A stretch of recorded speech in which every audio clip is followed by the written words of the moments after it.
Good evening, everyone. I'm Hope Preston, and I'm delighted to have you with us this evening.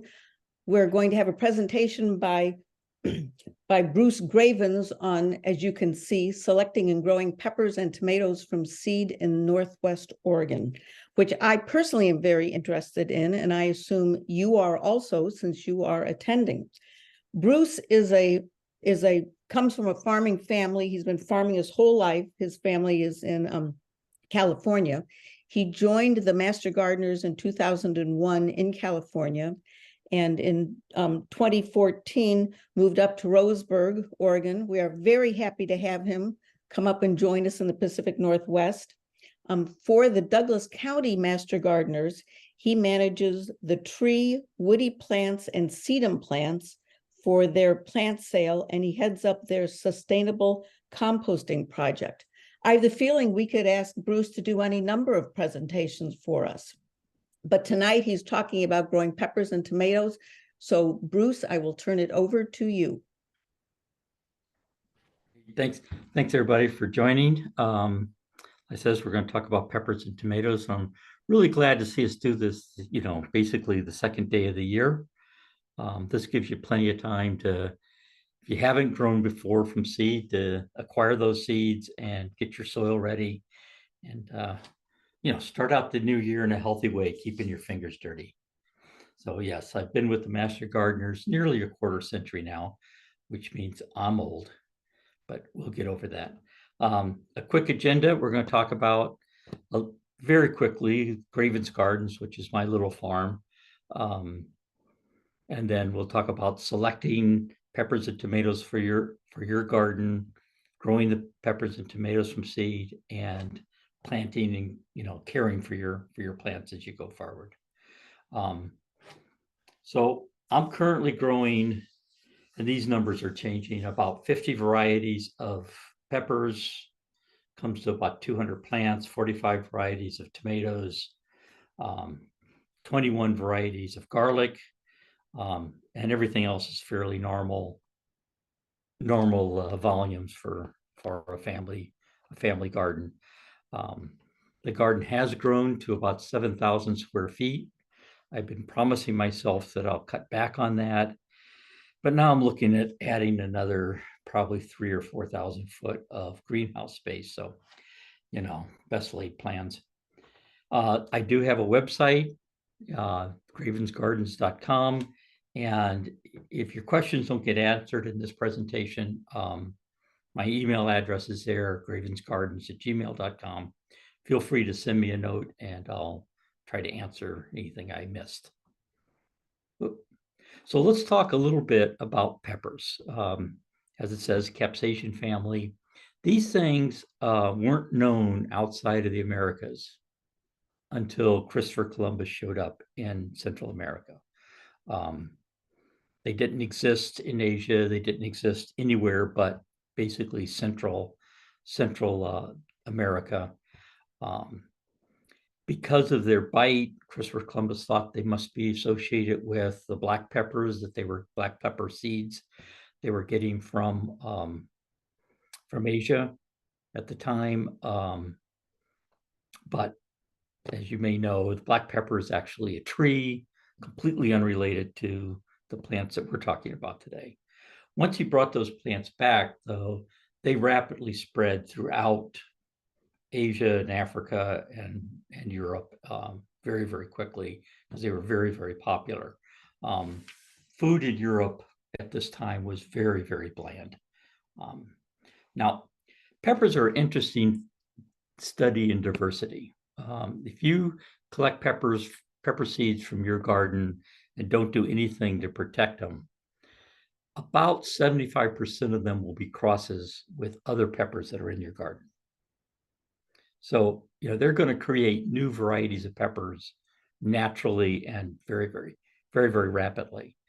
What happened in Europe was only a few pepper plants made it over the wide diversity of pepper plants that are available in Central America didn't make it to Europe, and so they would go to various little towns, and people in those towns would save the seeds and share among themselves. and develop new varieties of peppers. So, that's kind of how that all went. Now, if you're going to save your seeds, there are some special precautions, really not the subject of this presentation, but you have to do something to keep them from crossing.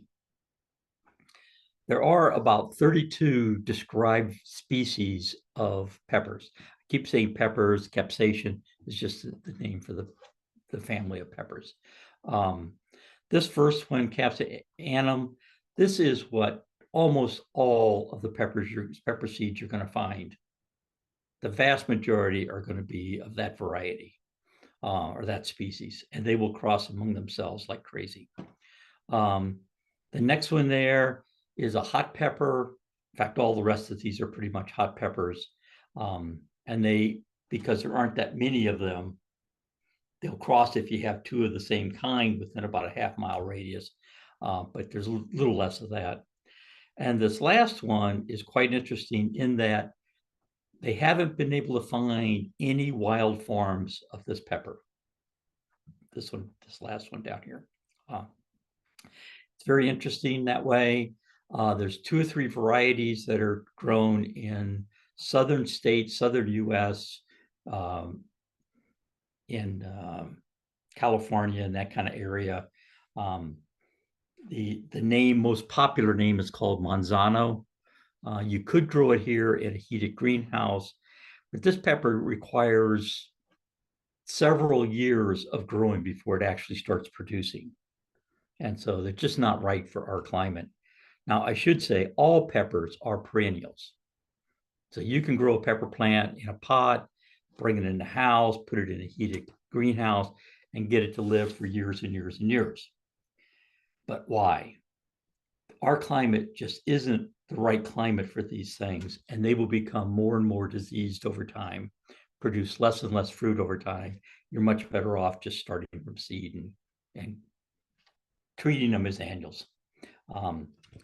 The other thing that's interesting with pepper plants, and most plants that are grown by, those of us in the gardening community, is the naming.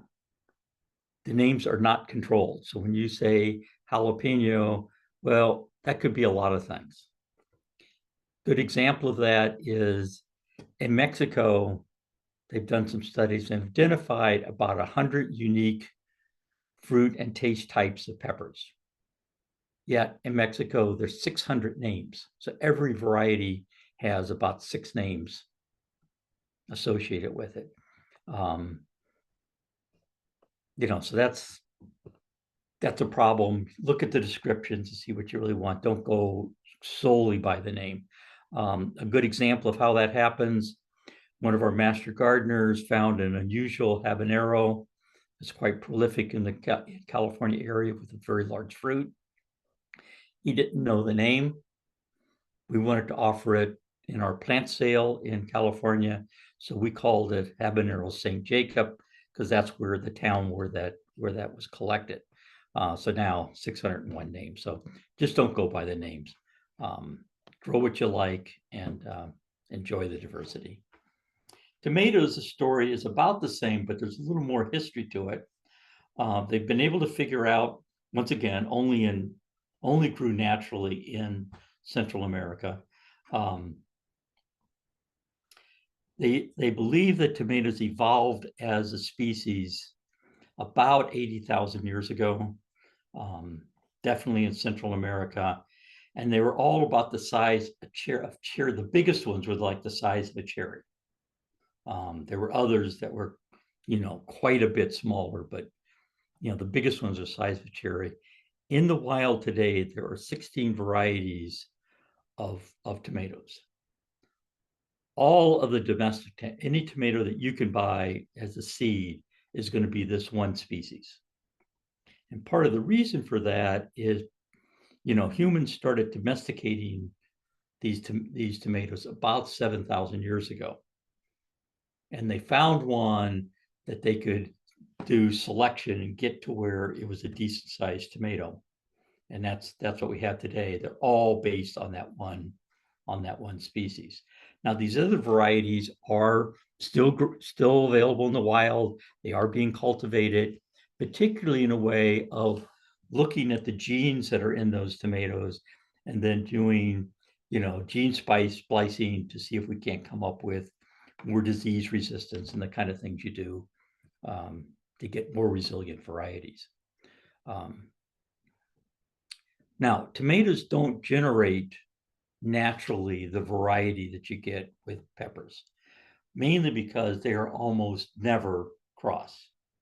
And I say almost, there is occasionally they will cross, but it is very, very unusual. The way the tomato flower is structured, the flower is pollinated before it opens. So the flower itself pollinates itself. And so before the sexual organs are exposed to bees and pollinators, the fruit is already pollinated, and what the bees do don't affect anything. So it makes it a lot easier for saving seeds, if nothing else. But on top of that, you don't get quite the diversity that you get of open pollinated varieties that you get with peppers.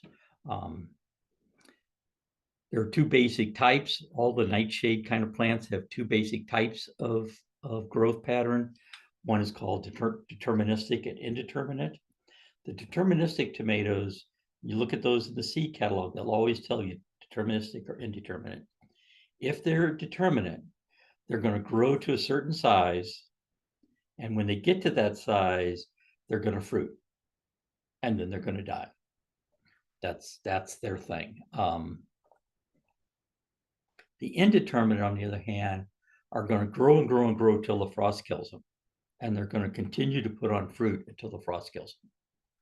So I only grow indeterminate pepper plant or tomato plants because I want to have that fruit over the extended season.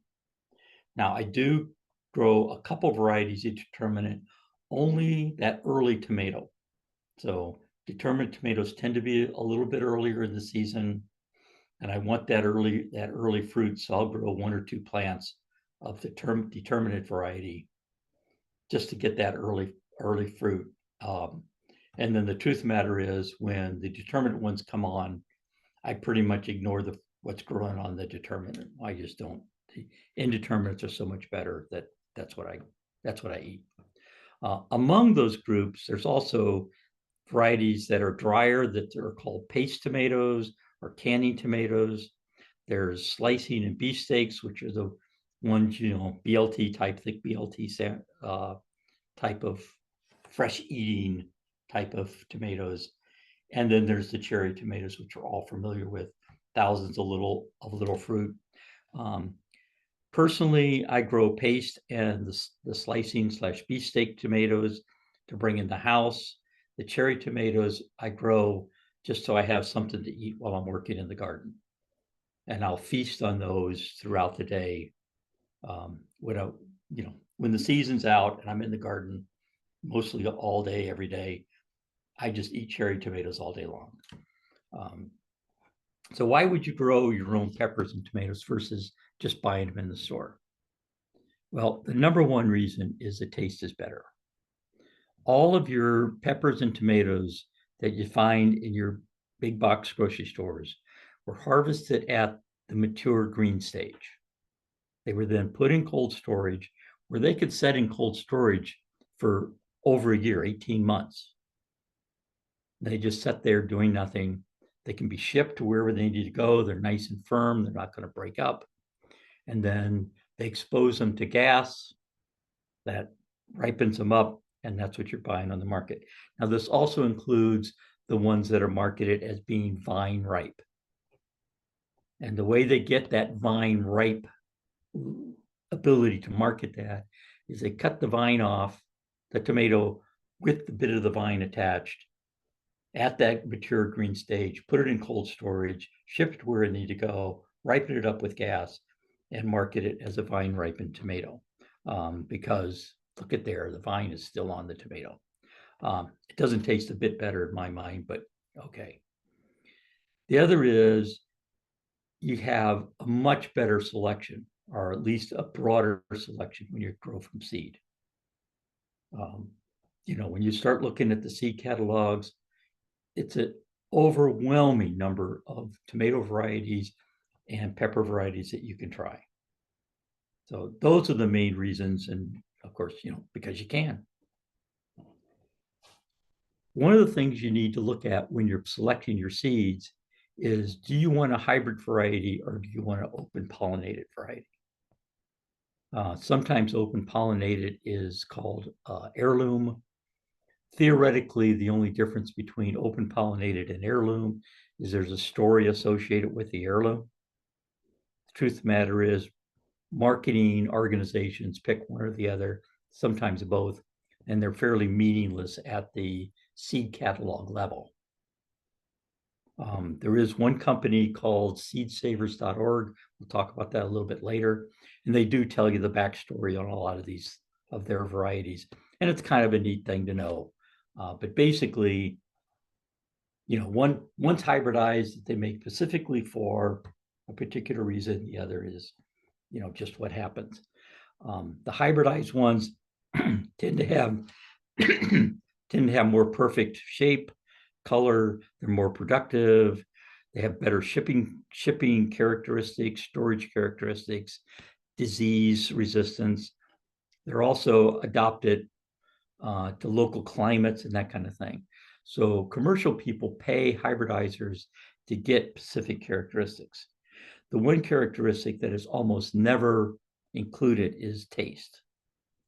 They're just looking for something that they can produce and ship to their customers and make the most money out of. The open pollinated varieties, as opposed to that, are really only selected for color and taste, shape, color, and taste. So I think they tend to be a little better tasting than the hybrids. But either one works, and what we're talking about works with either one. The open pollinated will tend to have more flaws, but I think they taste a lot better. So I'm willing to put up with that. When you look at peppers, these are the varieties of peppers that I strongly recommend. It's only a subset of what I grow. The European varieties, I think, have better flavor. So this is a list of the bell-shaped European varieties I really like. The non-bells look more like horns, long, thin type of things. And then also there's varieties of what they call frying or roasting peppers. These just tend to be drier. So when you fry them in oil, they don't splatter as much. But these are two varieties that are just wonderful for frying and that kind of thing. And then there's a bunch of hot peppers, medium to hot peppers. This Padron is just a wonderful little frying or roasting potato or tomato, pepper, whatever it is. And then there's several hot varieties that I grow. I would say the Buchalta, the Trinidad Scorpion, and the Carolina Reaper are life-changingly hot. They unbelievable how hot they are. The habanero is not quite as bad, and everybody knows about the Thai peppers. When you choose your tomato seeds, these are the ones that I find I really like for the fresh eating or the beefsteak or slicing tomatoes. This Alice Craig out of Ireland is wonderful. The Perone Sprayless is wonderful, and the Virginia Sweet is probably our favorite. These two cherries are our favorite, the Sun Gold and the Brown Berry. In this case, there are Sun Golds that are hybrids, and there's Sun Golds that aren't hybrids. And that one I've grown side by side, and the open pollinated one is definitely better tasting than the hybrid one. But the hybrid one doesn't split. So the Sun Gold that's not hybrid, you kind of want to pick it off the vine and eat it. Within 15 or 20 minutes, it'll split open after being picked. So, they definitely did some hybridization to deal with that splitting problem. And then these are the paste tomatoes, my favorites on the paste tomatoes. The one thing I would warn you is look at what they call days to harvest when you're selecting seeds. Some of these things will run 110, 120 days, and we really just don't have that kind of warm weather, here in the Pacific Northwest. So look for ones that are closer to the 50 to 90-day range. Unless you've got some very special circumstance, you've got a high tunnel that you're growing them in, or you've got some way to heat, or your particular climate, you're down on the Columbia River with a south facing garden with a little bit of a slope to it that's particularly warm. Stay below 90 days or you're just going to have a lot of trouble. These are the sources, my seed sources. The seedsaver.org is a nonprofit. It's the one that, attaches a story to, I think, just about every seed they sell. And sometimes those stories are really nice, fairly good value, I think. This thing called Seeds from Italy. It's a website. I think it comes up Grow Italian or something like that now. But if you search seeds from Italy, and that's a great value as well.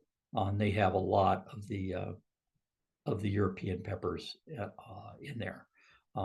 Tomato growers and Totally Tomatoes, just an endless variety of tomatoes. And then Johnny Seeds are, if I can't find it in the first four, then I go to Johnny Seed to find what I want. I have, you can see here that I've marked out territorial seeds. I don't know what's going on with them. I've had really disappointing germination results. Their prices have gone up. The number of seeds in the packets have gone down. I just don't look at them at all anymore.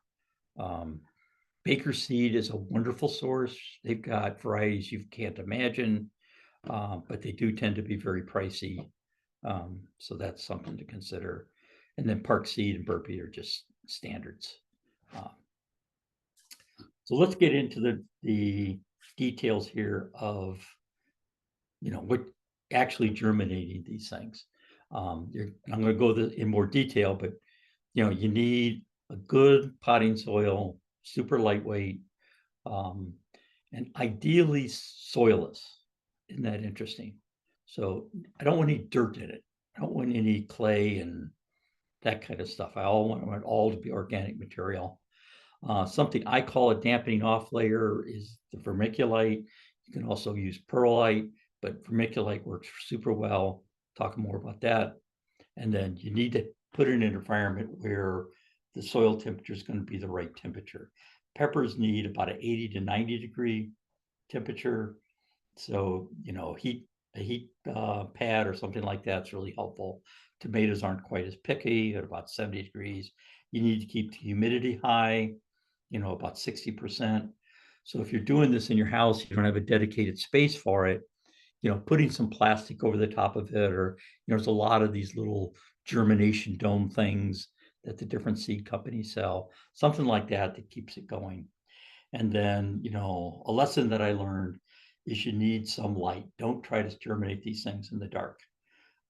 If you do, I can tell from personal experience, these roots go down and the stems lay on the surface. So they don't stand up, they just lay down because they want to find the light. And that's really disappointing when you see that. I built a little germination box. This is kind of pictures of it. It's just a real simple, I use the foam insulation stuff you can get at Home Depot. Made a little box, hung this picture's got fluorescent lights. I've reconverted that to LED lights now. And I've got a thermostat in there. I turn the lights on to warm it up, and I turn the lights off when it gets up to temperature. So the lights flicker on and off all the time. Works perfectly for germination. And here it is completely enclosed, and the picture now with the LED lights in there. So when I first built this, LED lights were prohibitively expensive. Now you can get these 4-foot LED tubes for less than $10 a tube. So it's well worth going with the LED now. And also flickering the lights on and off every few minutes to maintain temperature, burn through fluorescent tubes in about a season. So not all that great for the environment either. So we're going to talk about schedules. And in this presentation, I've used a double strikeout to indicate where what my schedule is, and then have adjusted that to where I would recommend you starting with. So I garden down in the Umpqua Valley near Roseburg. You guys will have a somewhat shorter growing season than I do, but that's kind of a maybe. I spent some time searching around the microclimates in your region. And, if you're gardening down along the Columbia River or the Willamette River, and your garden is facing south, you may actually get a longer season than I do. And it can be warmer than I do. So, you're going to have to do your own adjustments. I'll talk about that in a minute. But there's just a lot of microclimates in the Pacific Northwest, particularly west of the Cascades. And, you just got to kind of go with it and then keep notes. So that's kind of my next thing here. You got to keep your own logs. And I can't emphasize this enough.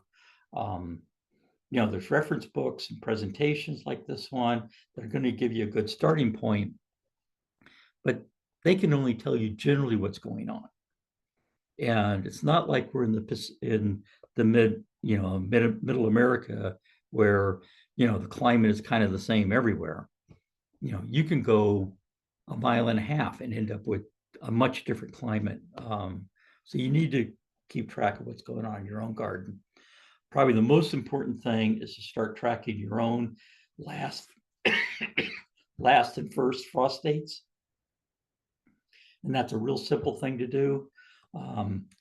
Sometime in, early March, I'm going to start writing down that, what was the date if it froze last night?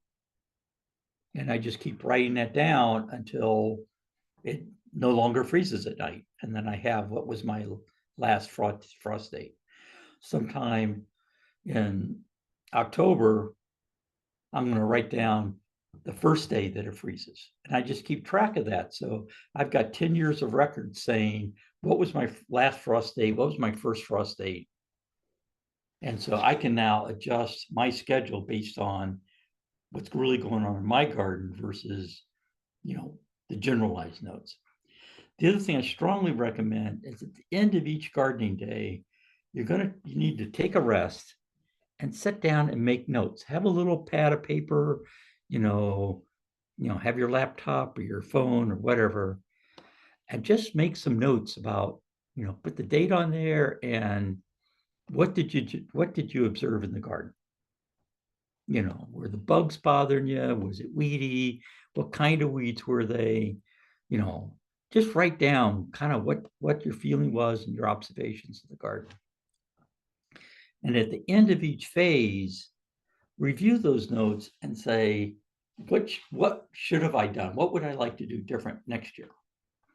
So, and I've kind of listed some different phases. So, we're going to talk about when I get ready to up pot.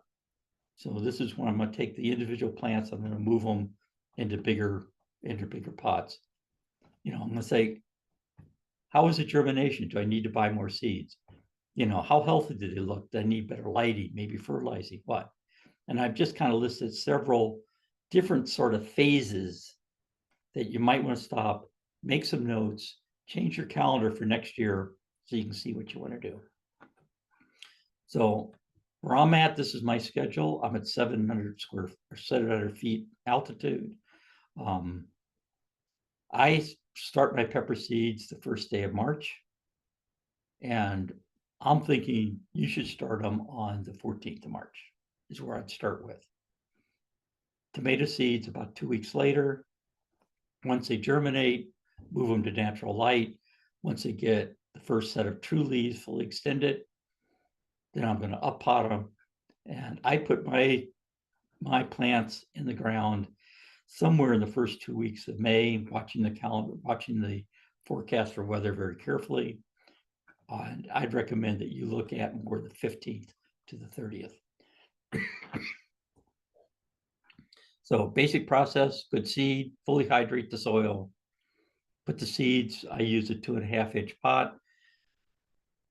I put 9 to 16 seeds in each one, put a thin layer of vermiculite over the top, press down on it, put it in the right temperature. Keep the soil moist and without overhead watering. Move to natural light as soon as they germinate, and then up pot and put them in the garden. Soil's warm enough. Let's get into the potting soil. So in Western Oregon, there's this company, whatever that is, that's in North Plains, Oregon, and they're selling potty mix for $25 to $32 a cubic yard, which is a fantastic deal. They also sell it at a half yard at half that price. So then you get a half yard at the same cost per volume that you get a yard. And you may be sitting there thinking, I don't have a pickup truck to go get that much dirt at. But at these economics, you know, rent a truck from a car rental place and go get it. You know, that's worth, you know, a yard of good soil is worth about $130 worth of the cheap bag soil, and it'd be much, much better soil. I also recommend storing that soil. I just use a concrete block, and I've used the one that had the surface on it, so it's a little bit nicer to look at. But just store it in there and put some plywood over the top. It actually gets better with age. So, you know, a few months to a few years, that potting soil will get better and better. And it's a big savings. So strongly recommend that. Here's my pots in a little tub. And you can see here that the water is right up to the surface, top of the soil. And I leave it in there long enough that I am just 100% sure that that soil has absorbed all the water it can possibly absorb. I don't want any dry spots in it. I want it 100% saturated.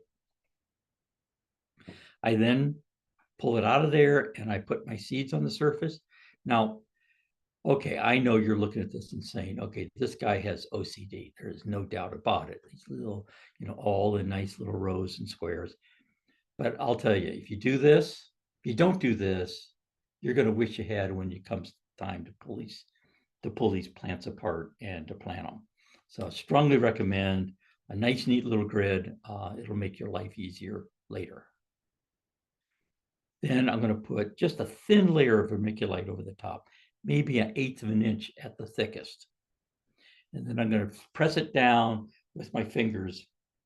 And I want to feel the moisture from that soil coming up and wetting the vermiculite when I do that. If it doesn't come up, then I know I didn't get the soil wet enough. And hopefully that won't be a problem because it's kind of late to do anything about it now. But for the next batch, I make sure that I leave it on there a little bit longer. Then I stick them in my little box. So here they are. These are all my varieties of this particular case, tomatoes. And they're in the box and they're going to be brought up to temperature and away we go. Now, I said water them without overhead watering. So I don't ever want to get the plants wet. I don't ever want to get the surface water from the surface. I use these trays. You can get full-size cooking trays. Now these cooking trays that you have at home that go fit in your ovens, those are half size. So the full size are twice that big. And you can get them from this company called webstore.com for about a little less than $7 delivered. So, you know, that's a great deal. I've got some of these that are now 15 years old, showing no signs of corrosion or any problem. So that just works really, really well. I apply this, never water, never get the leaves wet through the entire growing season. I never want to get the leaves wet. There's a bunch of pathogens that come from the soil being splashed up on leaves. So I do everything I can to keep from getting the leaves wet. Here they're germinated. I've got them, you know, out into natural light. and going. Now, these trays, because they're moist all the time, you can get fungus gnats growing. You theoretically get mosquitoes, but I've never seen that. You can control that with BT. And the brand that I use actually comes from Amazon. It's called Mosquito Bits. And they're just little granular things. You sprinkle a little bit in the tray and you never have any of the fungus gnat larvae eating your roots. So that's a little tip. There they are.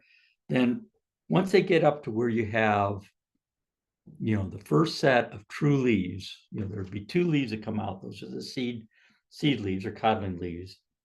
Ignore those. The next set of leaves look like a tomato leaf or a pepper leaf. Once they've opened up, you want to take that pot of 9 or 16 plants, and you want to tease out each of those plants and put them in their own little pot. Now, when you do that, you want to put them deep so that codling leaf is under the soil. The seed leaf is under the soil level. So it's only the true leaves are sticking up above the soil. And then you stick them out on trays. Now, these are those full-size baking trays I was telling you about. This is setting out in my little homemade greenhouse. The way I automatically irrigate, is I've got this little 1/8-inch poly and pot watering spike. I really recommend these things. They work like a champ. And I've got it on an irrigation scheme that turns on and floods these trays. And then, it doesn't really flood them again until, most of the moisture is gone. They're fairly dry, and then I'll run it again. But with that, the leaves never get wet. Plants have all the water they need. Now, when it comes to preparing your garden, you really want to do it in the fall. So it's a little bit late for that this year, but next year you want to think about that. What you can do this time of year, is you can take a soil sample and get it tested for pH and see if you need to add any adjustment to get the pH right. You want basically a neutral soil. Anything close to neutral will be fine. And you want as much organic material as you can get. Now, once again, it's a little late in the year to be talking about that. Right now, your garden soil, unless you have raised beds, is soaking wet. And you just don't want to get on that. You're going to compact the soil, make things worse. But next fall, think about adding a bunch of organic material. I have access to quite a bit of horse manure from some of the local stables around my area. So I get lots and lots of horse manure, about 6 inches deep, and I work that in. Now, if you work enough of that organic material in over the years, you won't need to fertilize anything. But generally, peppers want to have twice as much nitrogen as tomatoes. And if I feel like they need it, if they're flagging a bit, they're not looking very healthy, I will put down some of the cheapest 16-16-16 I can find. Whatever's on sale will be fine. My goal is to get enough organic material in the fall that I don't need to add any later on. But if they're flagging, go ahead and do it. Now, you're going to work your soil up before you plant. Now, when you do that, you want to give yourself or give the soil at least 2 weeks to kind of get itself sorted out. Anytime you disturb the soil, you're disturbing all the little microorganisms, the bacterias and the funguses that allow your plants to survive. You're disturbing them, you're reducing their populations fairly dramatically. But these are resilient little buggers. And so you give it a couple weeks, they'll all get themselves organized, and they'll be fine. So, plan to get your soil ready to go, ready to plant about 2 weeks before you really want to do it. And things will work a lot better for you. For irrigation, I use a product called T-Tape. This website, Drip Depot, could provide that for you. This is a thin tape with emitters every so many inches. I get the one that's every 8 inches. And they have different flow rates and stuff like that. This is kind of a commercial product. It's wonderful. I lay this down between the rows, cover it with about 1 inch of soil, plant my plants around it, and I pick it up in the fall. Works like a champ. And the only reason I pick it up in the fall is the critters like to bite it. So pick it up in the fall, hang it on the fence, and the critters don't bite it. Other than that, it's perfect. Big advantages is it's very expensive. The stuff I'm using now is at least 8 years old. Some of it is well over 15 years old. It's self-flushing, never clogs. I've been using this for, gosh, about 30 years now, and I have never found an emitter clogged. So just a great product from that point of view. Places the root water where the roots are, so it's very efficient with water. The water is controlled flow through those emitters, so you can get very consistent irrigation. And because the water is placed below the soil level, the surface doesn't get wet enough to germinate weed seeds. So it really reduces the kind of problems you can have with weed seeds. So just a thought. Now, both peppers and tomatoes have to be supported. I use, this steel remesh. For the tomatoes, you can get these things in a roll of, they're 5 foot in width, 150 foot long. I cut them into 8.5 foot lengths and then roll them in on top on each other and make these big circles that I plant 3 or 4 pepper plants in the center of those, and then they just grow up. You go along during the season and poke the branches back inside, and it just contains the whole pepper plant or the whole tomato plant in a thing. Some of these, in fact, most of these that I'm using are over 20 years old now. And so far, I haven't seen any sign of corrosion, other than that it gets this nice brown patina that actually sort of disappears into the soil, into the background. So when you look out across your garden, you don't see them. They just kind of blend in with the ground. And then during the off season, they just nest inside of each other. So they're a nice, neat nest during the off season and when you're doing stuff with your soil. Pepper plants, I use basically the same product, but in this case, I use the 4x8 sheets of remesh, cut them the long ways, and I use these green, really lightweight T-post kind of things to prop them up. So I've got, a line of those things. They're about, at this point, about now, 2 foot high, a line that goes through the middle, and then pepper plants on one side, pepper plants on the other side, and on the outside of all that, another row of that remesh cut in half. And you can see here, you can barely make out the remesh. It really does disappear. Makes the environment, makes the garden look quite nice. They're not blaring out at you. And what that happens then is the pepper plant grows really big. That remesh holds the branches up so they don't break off. So that's that. I have found that protecting my tomato plants and pepper plants from sunburn is a good thing to do. Here I've taken regular size T-post and used PVC to make supports and 1/2 inch PVC to make the long runs down. You can see here, this is a little fence tensioner. And what I've done is I've run a piece of baling string down to the end of the thing, put some tension on it so the wind doesn't blow it apart. And then what you see on top of here is lightweight row cover that's held on with PVC clips. Now, the beauty of this is it really breaks up the sun. So sunlight coming through on the inside of here, there's basically no shadows when you're underneath here. The light is very diffused, and with that, you don't get the sunburn on the peppers or tomato plants. And I think anecdotally, I'm finding I get less blossom end rot on my tomatoes with the sun cover on.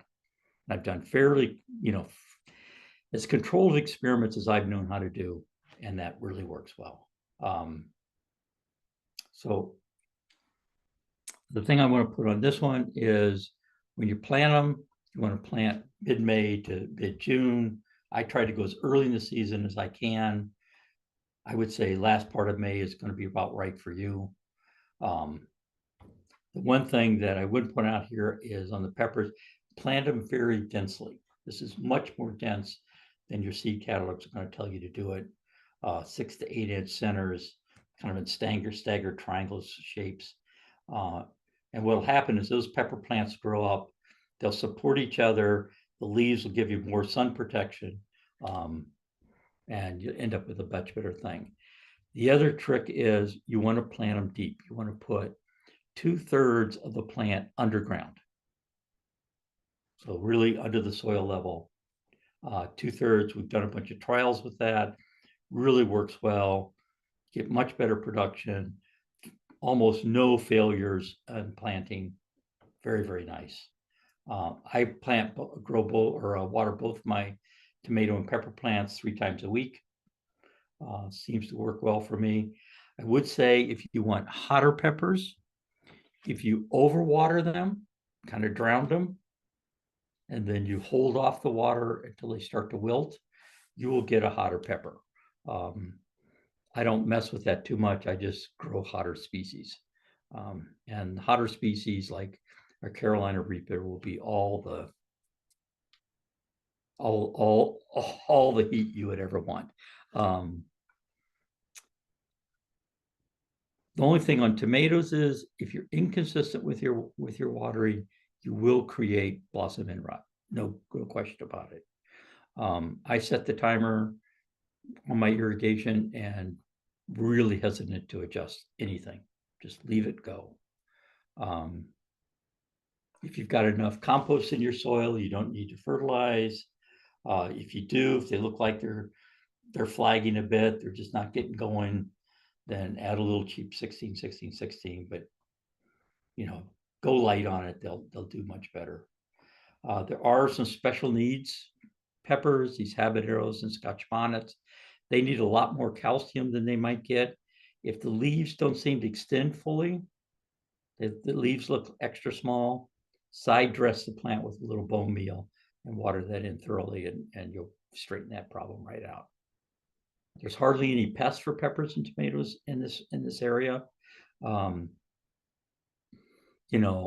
If you use drip irrigation of some kind, you're not splashing up the leaves, off the dirt off the leaves. That's going to avoid a lot of the blights and that kind of stuff that come from the dirt being splashed up on the leaves. If you got a problem with air wicks, you can roll up a newspaper or junk mail, dampen it a little bit, put it out in the garden in the evening, get up early in the morning and collect them up and destroy the air wicks that have moved in there. If aphids are a big problem, just a strong spray of water will help. Ants will hurt aphids. So if you got aphids in there, you probably have an ant problem, and they're controlled very easily with sugar water and boric acid. And if you've got slugs giving you a problem, you can collect them or put a little snail bait. Really doesn't take much snail bait to take care of that. Blossom end rot is the biggest problem I have with both peppers and tomatoes, more tomatoes than peppers. It is caused by calcium deficiency of the plant. That is the known cause. It's unlikely that our soils are deficient in calcium. You can get that tested, but it's probably not going to be the problem, just because of the kind of rock that our soils were formed from. It's often caused by inconsistent irrigation or other stresses. It got way too hot, it got way too cold. Some kind of stress when the fruit is forming is the cause of that. And in terms of, how can you avoid it? I really don't know. I keep my irrigation very consistent. I select varieties that say they're resistant to blossom end rot. I add a little Epsom salt to the soil. Now that is a known old wives' tale. There's no science behind that, but to be honest, I could use as much help from the old wives as I can get, so I do it anyway, and I give it sun protection. So that's what I do. Harvesting peppers, they look at your description. Some of them are developed to be harvested when they're green. Some are developed to be harvested when they're ripe. Almost everything that I do is ripe, unless it's one of the frying peppers, and I get those green. Most of them are usable in all stages. If you do harvest them green, you're going to get more fruit out of each plant. And once they go to a mature seed, then they do less. On the tomatoes, you want to harvest the tomatoes when they're a little bit soft to the touch and then the proper color. I recommend you harvest the tomatoes minutes before you intend to use them, eat them, or process them. That's going to give you the best flavor. I do not recommend harvesting them green and putting them on your counter to ripen up. You might as well go get store-bought tomatoes for that. That's what they do. So if you want the best flavor, harvest them and eat them. They're also the compounds that make the flavor are more prevalent when it's hot. So harvesting at the hottest part of the day is going to give you the best flavored tomato, and then eating it right away. Storing peppers, put them in the refrigerator. You can core them and quarter them, freeze them. Of course, you can dry them. You can quick pickle them. You can ferment pickle, all kinds of things you can do with peppers. Tomatoes, I recommend, eat them as soon as you harvest them. Don't ever refrigerate them. Refrigeration will cause those flavor compounds to degrade. So leave them on your counter if you're not going to eat them all right away. You can, core and freeze them. I've done that, works really well in like soups and that kind of stuff. They're not good for fresh eating at that point. The other thing you can do is dehydrate them. If you dehydrate them down to a crispy dehydration, like a cracker at that point, you can then crush or grind them. And then just a little life hack, equal parts tomato powder and powder and water will give you tomato paste, and 2 parts water to 1 part tomato powder will give you tomato sauce consistency. The one thing to remember with that is there's no salt in there. So your recipes that call for tomato paste and then, some amount of salt, you're going to need to add more salt because there's no salt in the pepper. And then we're kind of running to the end here. This is the list of the sweet potatoes that I grow, the ones that have lines through, the ones that I'm giving up on, my mild peppers, my super hot peppers, my beefsteak tomatoes, my cherries, my paste tomatoes. I'm really cutting down on the paste tomatoes. I just had so much trouble with blossom end rot. I'm getting rid of all the ones that just weren't doing well. And then to kind of finish it up here, there's 2 books I would strongly recommend. Every book, every author has an opinion or a point of view they're trying to express. So it's always good to get various ones. So on peppers, the complete chili pepper book is an excellent one, and Growing Vegetables West of the Cascades is the second one that's really, really good. So with that, I'll be quiet. You're not done yet, Bruce. This has been very helpful. And I know you mentioned that people could email you and get a copy of the presentation, which I am going to do because there's way more here than I could take notes on. So I will just repeat your email address.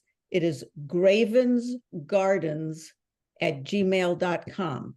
And that is in the chat. So if anybody would like a copy of this presentation, and I bet that there are a bunch of us who would, you can email Bruce and he will send it out to you. And we do have some questions here. There was one, I think you answered this, but I mean, I know you answered it, but I will repeat it. Is there a difference in the taste or size in the determinate versus indeterminate tomatoes you grow? Is one better than the other besides when they flower? So the answer is doesn't seem to be. There's more variation on the variety than whether it was determined or indeterminate. For the varieties that I've just presented in here, the determinate ones are early tomatoes. And early tomatoes don't tend to have the flavor that a more main season tomato will have. So in the particular examples that I am offering here, those determinants are not nearly as tasty as the indeterminate ones that I have, but it's more because they're early ones, selected to do well in the cold spring weather versus the main crop ones that have the warmth of summer to develop all that flavor. So it just gives you tomatoes earlier in the season. That's all. I get maybe 2 weeks earlier tomatoes. And as soon as the main crop ones come on, we just quit eating the early ones. Okay. And could you explain more about the difference between open pollinated and hybrid, and why that's important, or when it's important? So a hybrid tomato, somebody has to go in and actually surgically deal with every tomato's flower and make it purposely cross with a different tomato flower. And so that's, people are doing that. There's labor involved in that. They tend to be a little more expensive, and they're doing it for a specific reason or a series of reasons. Typically to be a better, some special climate requirement, some disease resistance they're trying to get, to make it more prolific, to grow more, you get more fruit out of it, that kind of stuff. Now, if you save the seeds from a hybrid and grow them, they will almost always come back as a cherry tomato, because cherry tomato is one of the things that they always add to get the plant to be more prolific. So if you grow the seeds from what you've grown, they're not going to come back true. An open pollinated, if you collect that tomato, save the seeds properly, and you plant it the next year, you're going to get exactly the same tomato that you grew the previous year. And that one, the only thing people are really selecting there is for flavor and size and color. That's really only thing that they're selecting for. So they tend to be more flavorful because you're not trying to make them purple, or you're not trying to make them super big, or you're not trying to make them more resistant to a blight or something. Anytime you try to make a plant deal with something that it didn't want to deal with, you're going to lose something in the process. So unless you hybridize specifically for a flavor, that'll tend to fall away, and you'll get something else that's more important to you. Like, maybe I want to be able to grow this in the salty soils of Central California. Okay, thank you. Let's see what else we have here. The frost date in the log books, this person asks if you're using a garden thermometer, but I think you're measuring the air temperature, not the soil temperature, right? I'm measuring air temperature, yeah. So any high-low thermometer, I'm a geeky kind of guy, so I've got these thermometers that connect to the internet, and they give me a measurement every 2 minutes. But a simple high-low thermometer that you check every morning would be perfect. Okay. And Karen Peters says that she has gotten soil compost from Recology Organics for a number of years, but is finding that recently it has a lot of plastic in it, and that's getting worse. Yeah, I don't doubt that. I mean, plastic pollution is a problem everywhere. Good news in your garden is it doesn't really make much difference. You know, I guess the plants ignore it. it's pretty inert in the soil. Yeah. Yeah. I mean, I would prefer that it didn't. I would probably have a chat with them about the plastic problem. See if they can't, they can't get it. I do know that I shouldn't say it that way. I have observed that Portland seems to be doing better job of having people put their garden stuff in, not put them in plastic bags, put them in those. Put it in the yard debris bin. Yeah, in the green bins. Yeah. Which may help with that. But yeah, plastic is a problem. Luckily, like I said, luckily it's not toxic, so it really doesn't affect the plants too much. Okay, and here's somebody asking, how do I know what leaves are the true leaves on the tomato? The first true leaves. So it'll be completely obvious. And I wish I had a good picture of it. What's the seed leaf or the cottony leaf will come out, and it'll be a very nondescript round little two little round leaves that come out when the plant first germinates. And then the next set of leaves, or the second set of leaves, will be the true leaves. So you could say the first leaves and the follow-on leaves. But you know what a tomato leaf looks like. It's very dissected. It's kind of an open looking thing. And when you look at those leaves, you'll see two leaves that are just round, very nondescript, and then you'll see two more leaves that are coming up that are then all spread out like fingers. The pepper one will be long and pointy type of leaf. They'll look much different, but it's easier just to say the first two leaves are the seed leaves. Everything after that are the true leaves. Okay, and somebody says, I know full sun is key, but what varieties might be most able to handle a little less than full sun? And you've actually said with your shade cloth that you're protecting your plants from full sun. Yeah, that row cover is about 96% light transmission. So what it's doing is it's spreading out. It's spreading out the light, so you don't have a sharp sun shining on the leaf. It spreads it out a little bit, it diffuses the light, but doesn't really reduce the amount of light that's coming down. Unfortunately, I haven't seen any kind of hybridization. It would be some kind of hybrid, but I haven't seen any that went after shade. I mean, that's not something that, that's not tomatoes. Yeah, it's not tomatoes. And, I think the thing that you got to think about is any kind of hybridization, somebody had to be willing to pay for that. And, home gardeners aren't paying somebody to hybridize for them. Yeah. And farmers aren't growing in the shade. So that's not going to be a thing. Now, there are some that are closer to the originals, like the cherries. So cherry tomatoes will do much better in shadier. Cherry tomatoes will grow well where everything else won't. And part of the reason they're closest to, what those plants evolved as than everything else. Everything else is further and further away from the root and requires more and more specialized, lighting and stuff like that.